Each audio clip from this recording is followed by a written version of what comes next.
그리스도인들이 예수 믿고 난 후에 필연적으로 겪어야 하는 일이 있다고 했습니다. 그게 영적 전쟁입니다. 사탄은 우리를 다시 죄의 종으로 끌어오기 위해서 온갖 수단과 방법을 동원합니다. 신앙이 성장하고 성숙해 가지 못하도록 끊임없이 방해를 하는 것이 사탄의 일입니다. 그래서 지연 전술을 쓰다든가 옳고 그름을 혼돈시킨다든가 선악을 구별하지 못하게 한다든가 진리와 거짓을 분별하지 못하게 만들어 버립니다. 그래서 우리는 영적인 무기로 무장해야 하는데 이런 무기들을 능숙하게 잘 다루기 위해서 말씀과 기도로 훈련하고 또 이런 영적인 무기들로 체질화되어야 하겠지요. 오늘 말씀도 이런 영적인 싸움에 있어서 기도는 왜 필요한지 어떤 역할을 하는지 또 함께 나누어 보려고 합니다. 오늘 말씀에 보니까 고린도 교회는 사도 바울이 복음을 전하고 양육해서 세운 교회입니다. 그런데 바울이 떠난 후에 어떤 사람들이 이 고린도 교회로 들어와서 자신들이 사도라고 하면서 우리도 교사다, 사도다라고 하면서 교회에 들어옵니다. 그들은 교회 안에서 바울이 전한 복음에 의문을 품게 합니다. 복음을 어지럽히는 이야기들을 합니다. 교인들 중에 이미 몇몇은 그들의 말에 속아서 오염된 복음으로 병들어 있는 자들도 있었던 것 같습니다. 더욱이 그들은 바울에 대해서 인신공격까지 하고 있습니다. 오늘 말씀 밑에 10절에 가서 보니까요. 그 사람들이 이런 말을 한다는 거예요. 그들의 말이 그의 편지들은 무게가 있고 힘이 있으나 그가 몸으로 대할 때에는 약하고 그 말도 시원치 않다라고 했다는 겁니다. 거짓 사도들이 바울을 가리켜서 하는 말입니다. 바울이 보내오는 편지를 보면 그럴듯해 보이는데 실제로 보면 신뢰가 가더냐? 바울 한번 봐라, 그 신뢰 가더냐? 몸은 비실비실해서 쓰러질 것처럼 맨날 골골해하고 말을 하는 것도 시원치 않다고. 아니 정말 그 사람 하나님 보내신 일꾼 맞기는 맞는 거냐? 그러면서 말도 좀 시원시원하게 하고 몸도 건강하고 튼튼해 보여야 되는데 그가 하는 말은 떠듬하면서 몸도 약해 보이는데 그 말을 믿을 수 있는 거냐? 막 이런저런 핑계를 대면서 바울을 비난하고 있는 겁니다. 그런데 교회에 들어와서 오염된 복음을 가르치는 이들은 말도 잘하고 겉으로 보기에 진짜 사도처럼 그렇게 권세가 있어 보였습니다. 이에 대해서 바울은 그런 사람들은 거짓 사도요 속이는 일꾼이라고 하면서 그 다음 장에 보니까요. 사탄도 자기를 광명한 천사로 가장하는 거니까 겉으로 드러난 외모를 보지 말라고 말합니다. 이렇게 고린도 교회가 진리를 분별하는 데 어려움을 당하고 있고 미혹의 영에 의해서 괴로워하고 있을 때 이것을 가리켜서 바울은 영적인 싸움이라고 말하고 있습니다. 오늘 말씀 위에 3절에 보니까 우리가 육신으로 행하나 육신에 따라 싸우지 아니하노니 육신에 따라 싸우지 아니하노니 이 육신을 따라 싸운다는 게 뭡니까? 말로 싸움을 걸어올 때 말로 같이 대응을 하는 것. 사람의 말을 말로 대응하면 말에 덫에 걸립니다. 여러분, 인간의 지혜로 수려한 언변으로 말을 하는데 거기에 같은 논리로 같은 상식으로 어떻게 이길 수 있겠습니까? 또는 힘으로 직권으로 권세로 억압을 할 때도 그걸 같은 힘으로 대적을 하면 우리는 같은 육신을 따라서 싸우는 것이 됩니다. 아무에게도 악을 악으로 갚지 말고 모든 사람 앞에 선한 일을 도모하라 라고 했습니다. 그래서 우리가 경계할 것은 말이나 겉으로 보이는 모습이 아니라 그 근저에 자리 잡은 영적인 위험이. 에덴 동산에서 아담과 하와는 사탄이 하는 말의 덫에 걸렸습니다. 근데 예수님은 어떻습니까?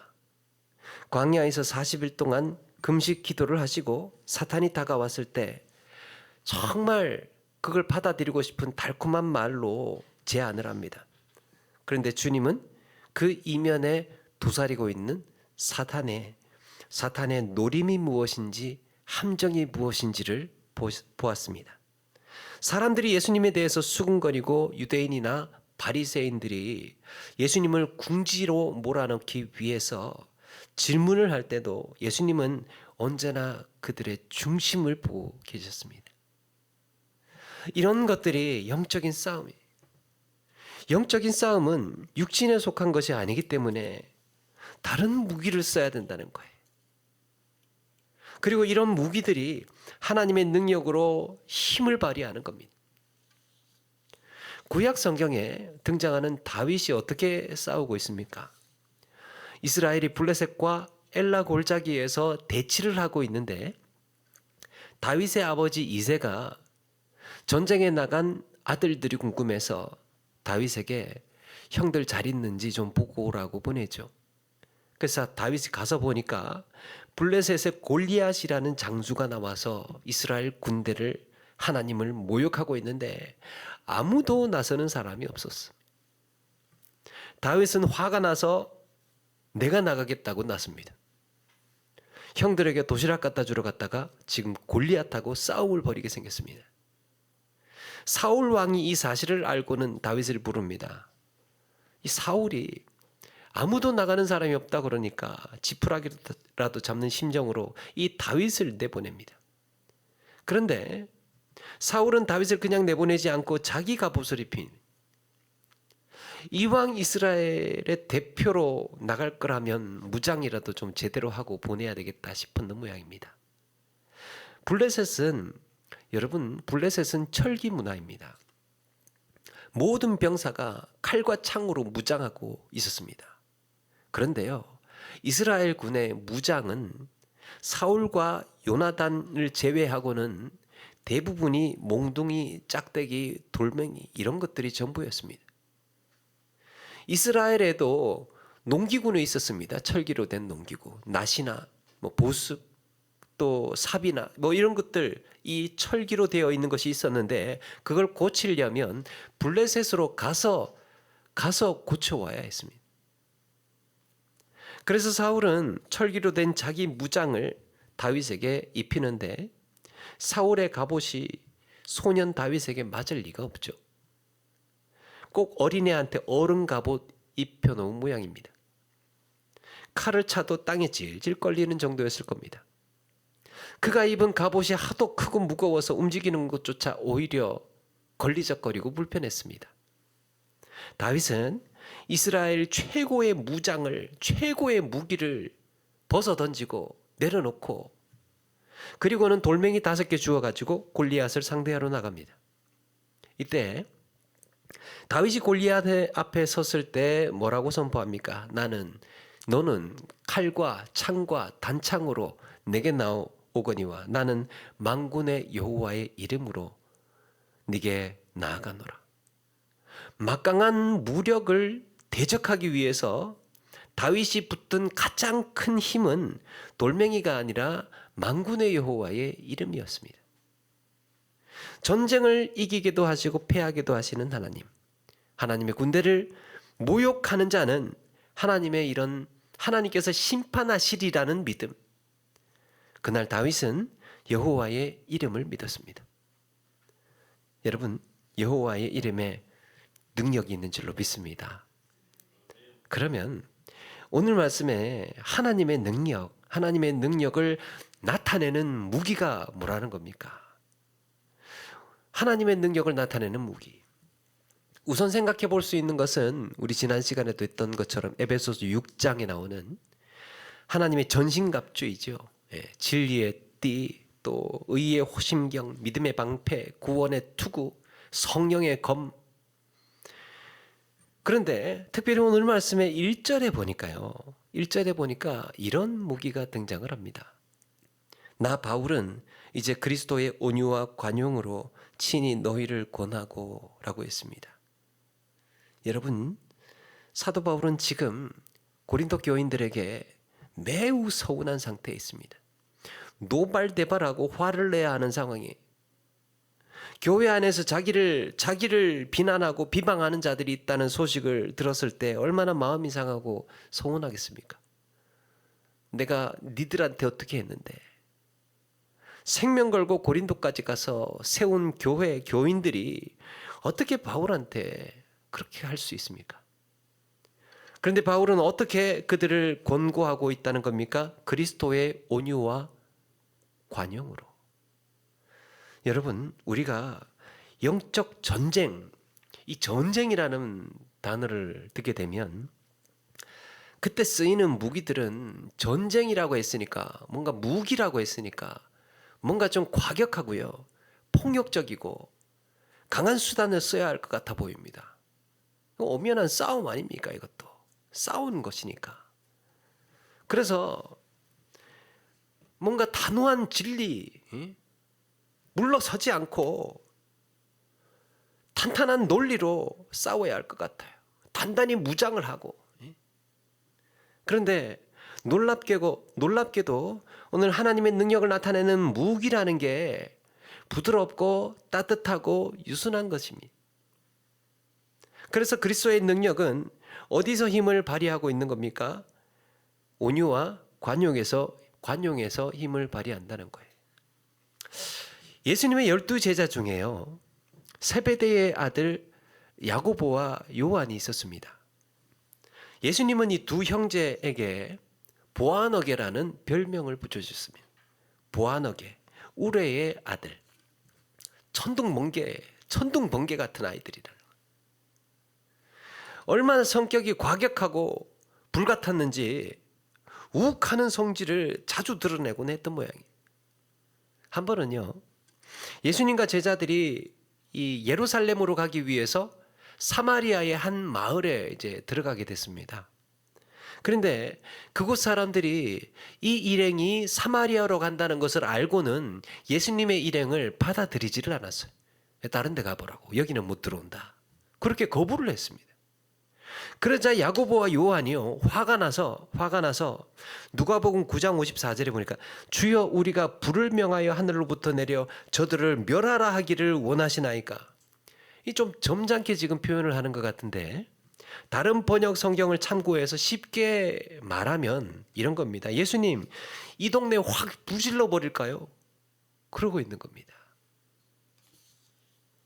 당연히 영접하고 환영해야 할 사람들이 아니 감히 예수님을 거부했다는 거예요. 예수님의 제자라면 참을 수 없는 정당한 분노였습니다. 어디 예수님한테 거부를 하느냐고.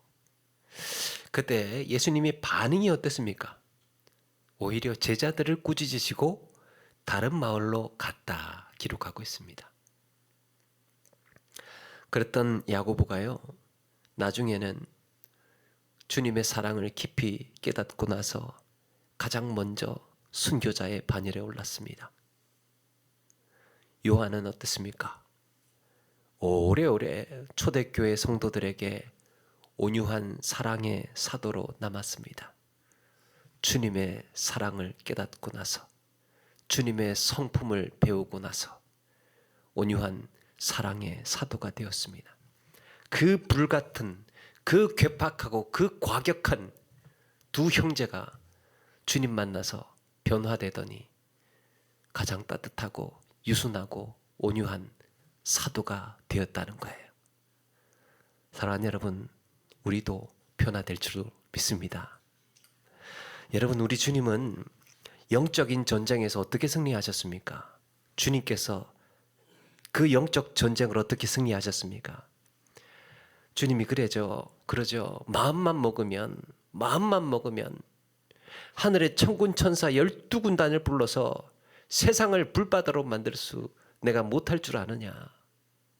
그런데 주님의 십자가의 투쟁, 영적 전쟁은 마치 도수장으로 끌려가는 어린 양과 털 깎는 자 앞에서 잠잠한 양같이 그 입을 열지 아니하였도다 그랬습니다.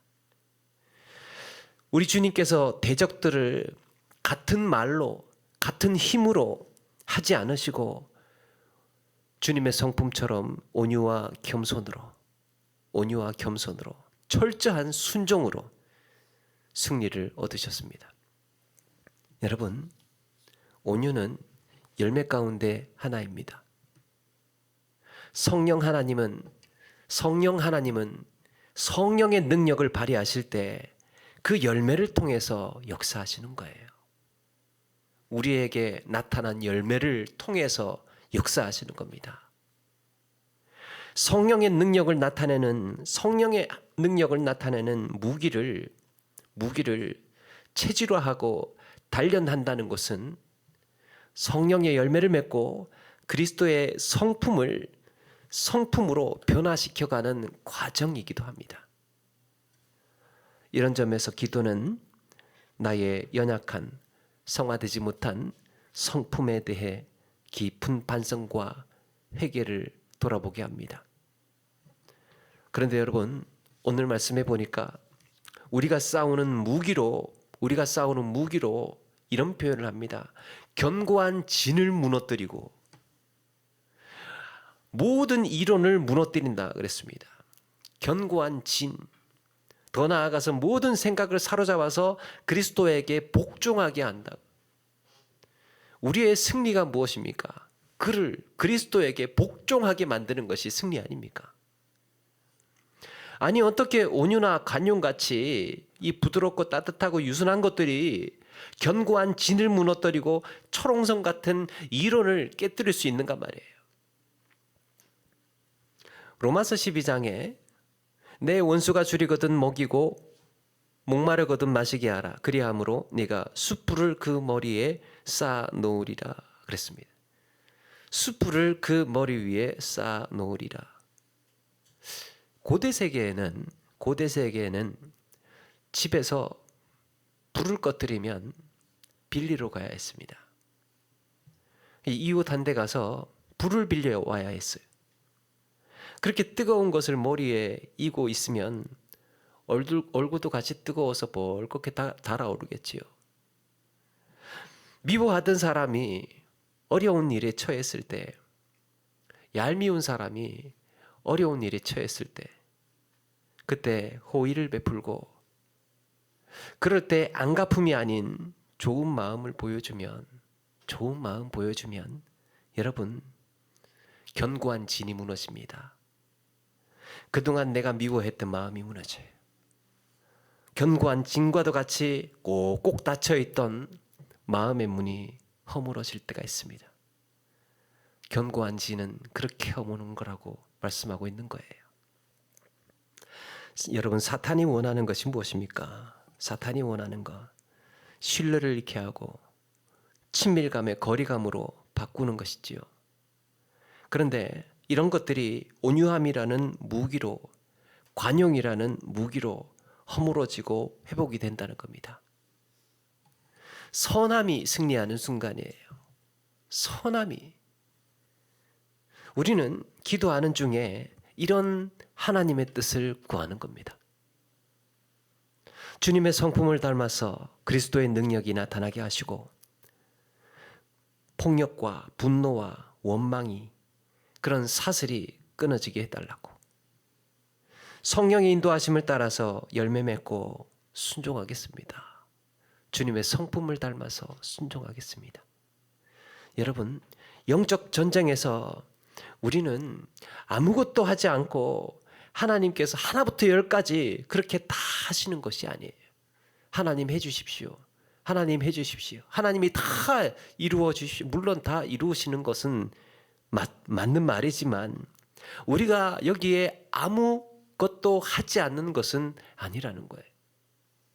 하나님께서는 나를 통해서 일하시고 하나님께서는 나를 통해서 역사하시기 위해서는 나 역시 여기에 순종하는 마음으로 변화되고 선하고 의로운 태도가 준비되어야 된다는 겁니다. 하나님께서는 나를 통해서 일하시고 나를 통해서 역사하시기 위해서는 나에게 주님 닮은 성품이 있어야 된다는 거죠.